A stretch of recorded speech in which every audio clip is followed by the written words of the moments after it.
Shalom, shalom, bien-aimés. Rhapsodie des réalités du vendredi 17 mai 2024. Pasteur Chris partage avec nous sur le thème Les anges dans le Nouveau Testament. Alléluia. Notre verset d'ouverture est tiré de Psaume 104, verset 4.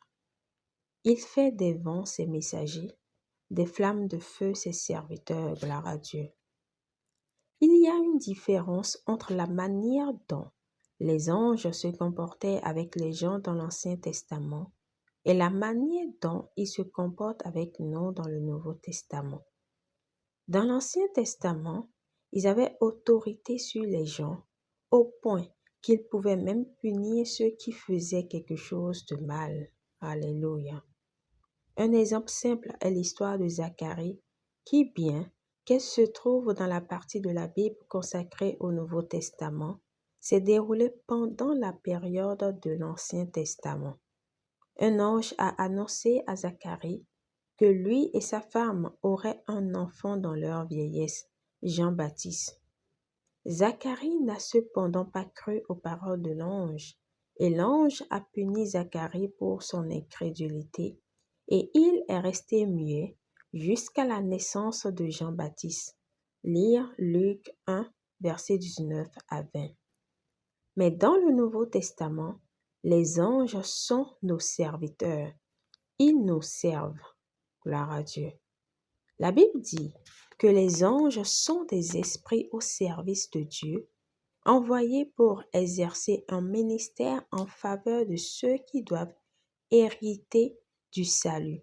Hébreux 1, verset 14. Nous sommes les héritiers du salut.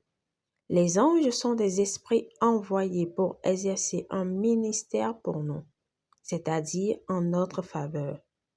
Dans l'Ancien Testament, les anges leur rendaient ministère. Dans le Nouveau Testament, ils rendent ministère en notre faveur. C'est merveilleux. Cela montre à quel point notre Seigneur Jésus est réel et puissant, car nous agissons en son nom. En son nom, nous donnons des instructions et même les anges obéissent. La Bible dit dans 1 Pierre 3, 22, « Qui est à la droite de Dieu depuis qu'il est allé au ciel et que les anges, les autorités et les puissances lui ont été soumis. » Alléluia.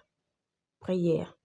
Cher Père, merci pour l'autorité que tu m'as donnée en Jésus-Christ de régner et de dominer sur toutes les choses.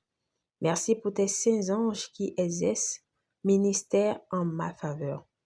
En ce moment même, au nom de Jésus, je les envoie accomplir tout ce que tu as ordonné de faire dans ma vie et pour moi aujourd'hui. Au nom de Jésus. Amen.